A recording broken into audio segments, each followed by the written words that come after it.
Good day everyone, I am Kisses Erich Villa and today I am going to discuss the two-word problem in 2 variables and 3 variables. Let's start for 2-word problems in 2 variables. So first is a bakery sells 2 types of cake, chocolate and mocha. A chocolate cake costs for 250 pesos and a mocha cake costs for 200 pesos. The bakery sold 20 cakes and for 4,400 is collected for both cakes. How many cake are sold for each type? So dito, hinahanap lang natin kung ilan bang cake yung nabenta dun sa different cakes natin. So let's see be the number of chocolate cake and M be the number of mocha. So for our first equation is C plus M is equal to 20. Kasi, kaya nagkaroon siya ng 20 dahil yung nasold natin na cakes is 20. So, para mahanap natin yung nasold dun sa chocolate and mocha, i-equal natin siya sa 20. So, ita-transpose lang natin siya, ililipat natin si M sa tabi ng 20, which is C is equal to 20 minus M. Kasi, positive siya dito, pag nilipat mo, magiging negative. So, this is our equation 1. So, for our equation 2 naman is, yung cost ng chocolate cake natin is 250. So, 250 C plus yung mocha cake naman natin, nagko-cost siya ng 200. So, 200 M is equal to, so, ang nasold natin dun sa 20 cakes, ang kinalabasan nun is 4,400. So, equal natin siya sa 4,400. So, ito yung ating equation 2.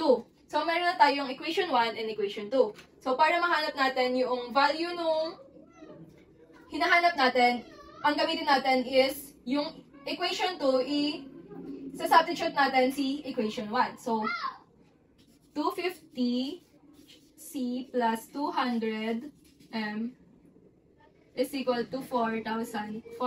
So, isa-substitute natin si equation 1, which is 250. Papalitan natin si C kasi si C yung may value doon. 20 minus M. Plus, copy lang natin si 200M, tapos si 4,400.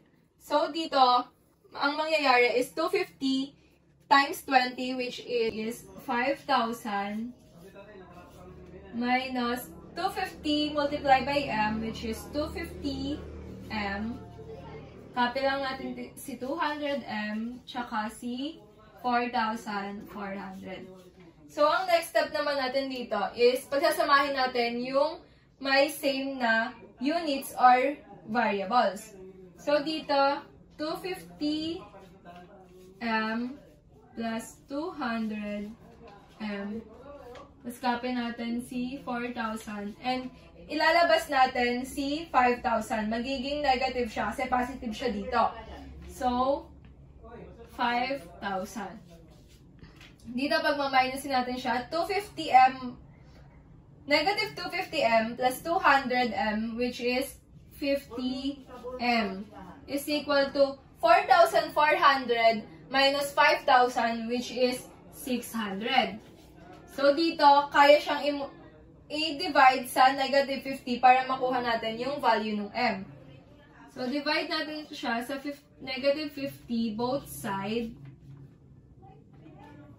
Magiging M is equal to negative 600 divided by negative 50, which is 12.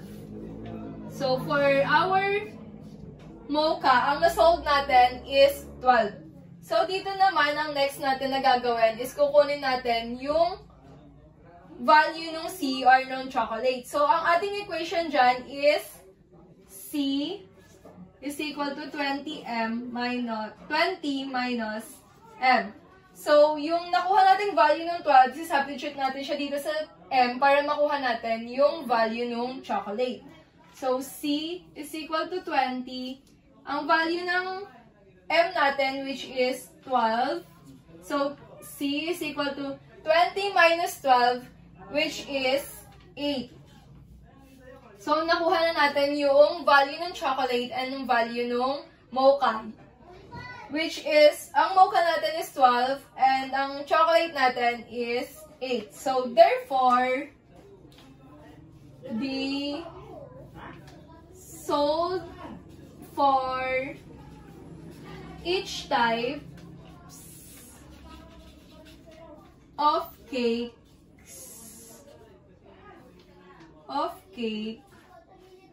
is 8 for chocolate and 12 for mocha. So, nakuha na natin yung answer sa first problem natin. So, for our number 2 problem is, Calix and Clyden went to Jollibee to buy French fries and hamburgers. Calix bought 6 burgers and 4 French fries for 330 pesos. Clyden bought 4 burgers and 9 French fries for 505 pesos. What is the cost of each French fries and hamburgers? So dito, ang gagawin lang natin is i-analyze muna natin yung problem para mahanap natin kung ano ba yung talagang tinatanong. Which is yung cost ng each French fries and hamburgers na pinili ni Calix and Clyden. So para mahanap natin yon is let H be the number of hamburger and F be the number of French fries. So, para makuha natin yung equation 1, which is yung binili ni Calix, is 6H plus 4F is equal to 330 kasi yun yung cost ng binili niya.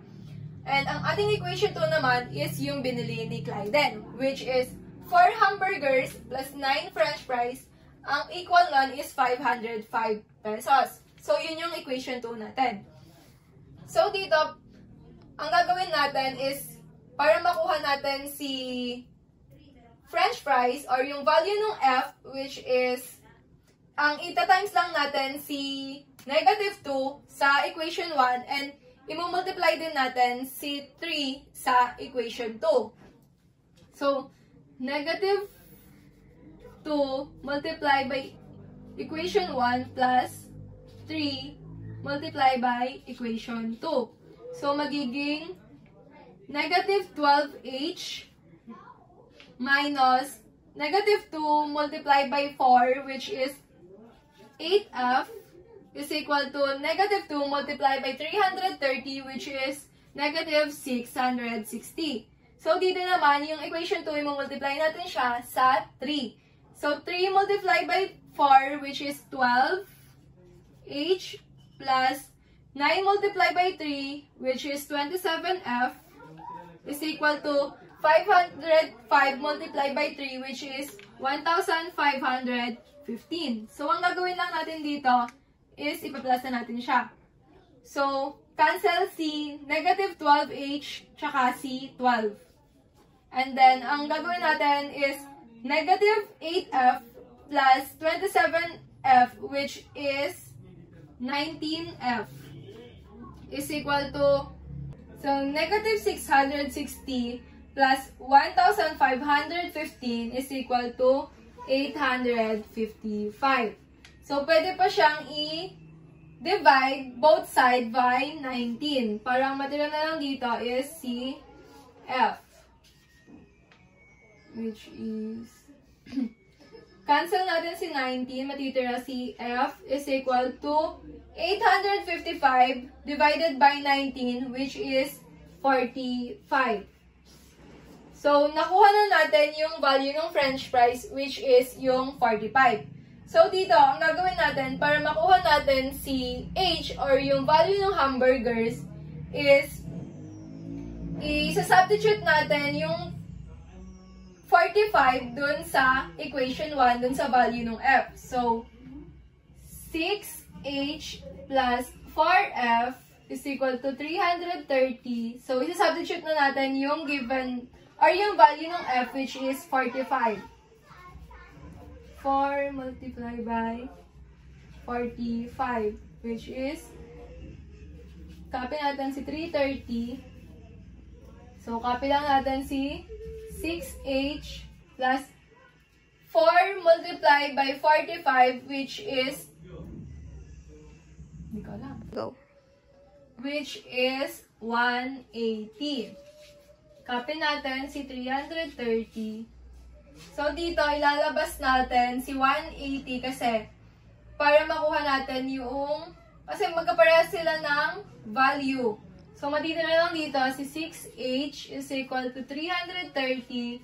So, yung positive 180 magiging negative 180. So, kapil natin si 6H is equal to 330 minus 180, which is 150. So, dito, kaya pa siyang i-divide both side by 6 para matira yung H dito sa kabila. So, 150 multiplied by 6, which is 25.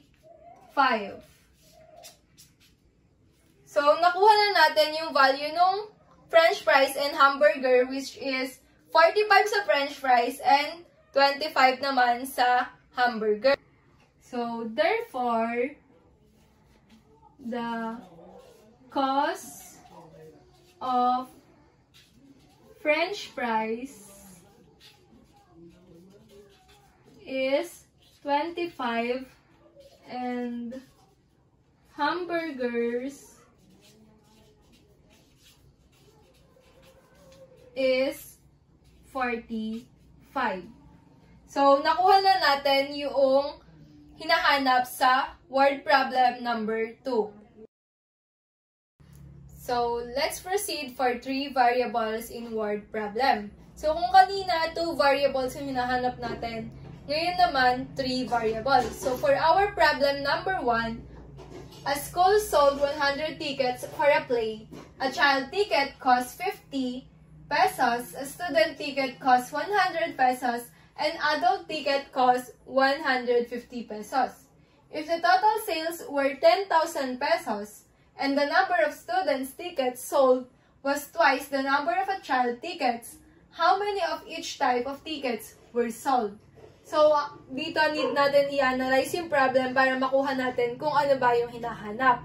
Which is kung ilang tickets yung na-sold sa bawat types, which is child, students, and adults. So, para makuha natin yon, let's see, be the number of a child tickets, S be the number of students' ticket, and A be the number of adult tickets. So, for our equation 1, meron tayong A plus C plus S is equal to 100.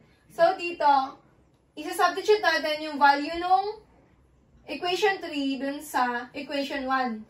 So, meron tayong S. Ang value nun is 2C. So, A plus C plus 2C is equal to 100. Ang gagawin lang natin dito is pagpaplasin natin yung C plus 2C. Ang mangyayari dyan, A plus 3C is equal to 100. So, ilalabas natin si 3C sa tabi ng 100. So, magiging A is equal to 100 minus 3C kasi positive siya dito, magiging negative siya. Nilipat natin siya sa labas.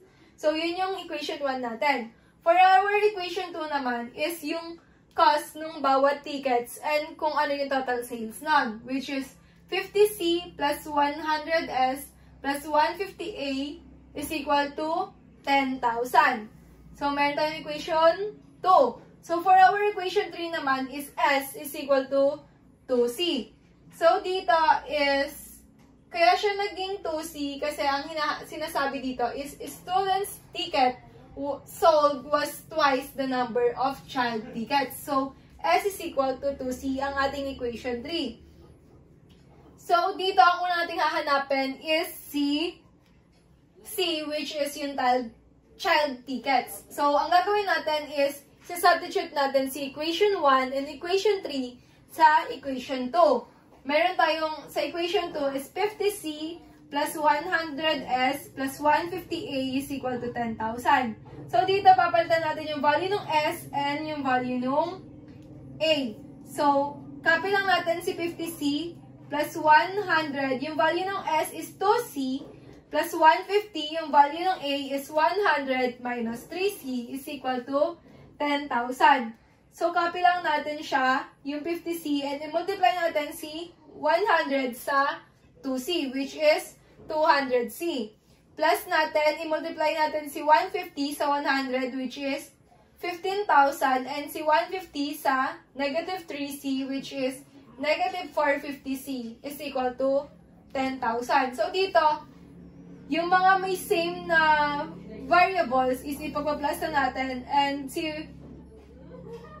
magiging yung 50C plus 200C, which is 250, minus negative 450C, which is 200C. Plus, ibaba natin si 15,000 and C equal to 10,000. So, dito ilalabas natin si 15,000 sa katabi ng 10,000, which is, copy lang natin si negative 200C is equal to 10,000 minus 15,000. So, copy natin ulit si negative 200C is equal to 10,000 minus 15,000 is equal to negative 5,000. So, dito, para ma-cancel natin si 200, i-divide natin siya both side by negative 200. So, cancel si 200, matitira si C, negative 5,000 divided by negative 200, which is C is equal to 25. So, meron na tayong value nung C. Ang next naman natin na hahanapin is yung value nung A. So, ang ating equation doon is yung equation 1 na A is equal to 100 minus 3C.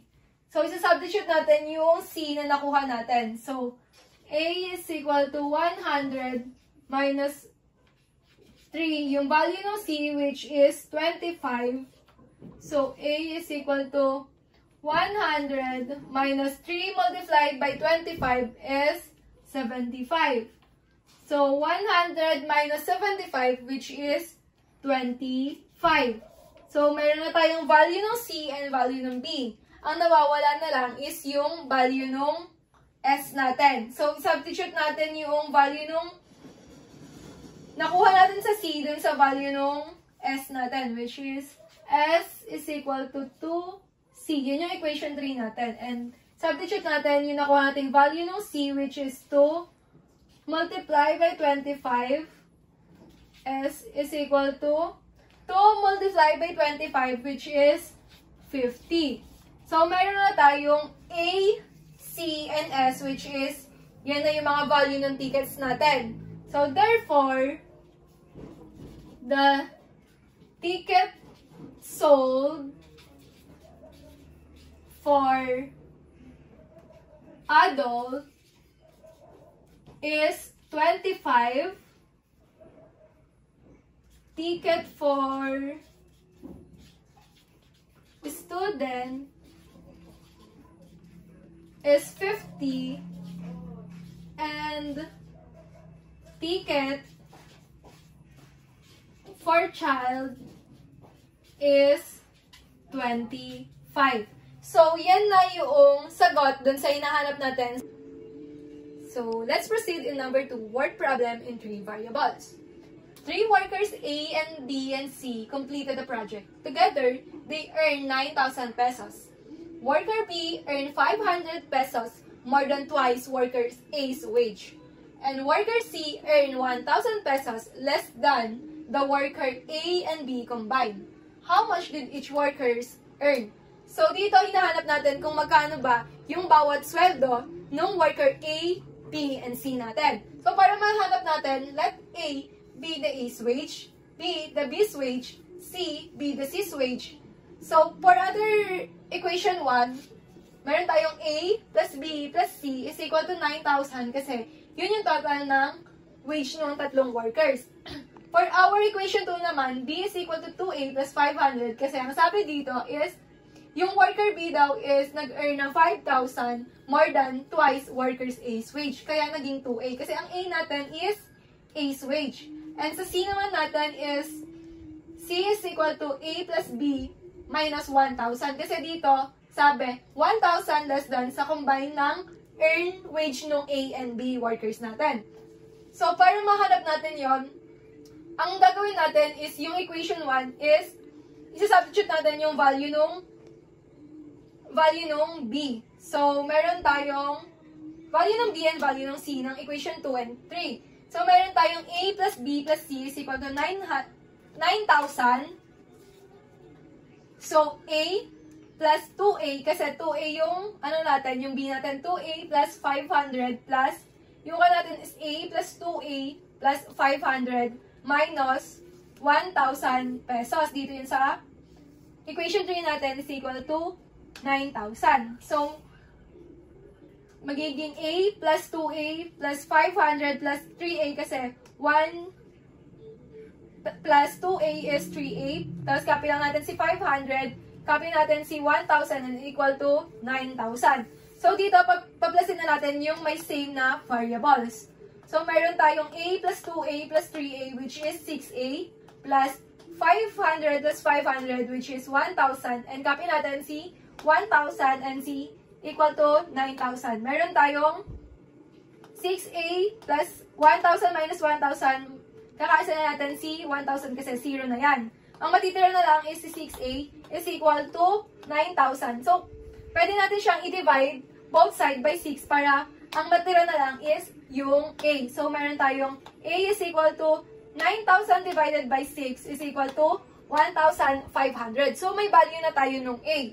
So, para makuha naman natin yung value ng B, yung equation natin doon is equation 2 is equal to 2A plus 500. So, yung value ng A natin, which is 1,500, isubstitute natin. B is equal to 2, 1,500 plus 500, which is B is equal to 2 multiplied by 1,500, which is 3,000 plus 500.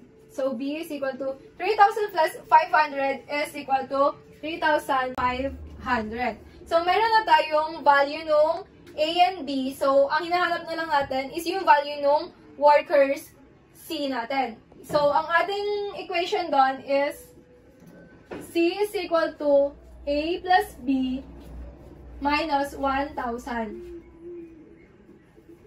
So, C, yung value ng A natin is 1,500 plus natin sa value ng B natin which is 3,500 minus 1,000. So, C is equal to 1,500 plus 3,500 which is 5,000.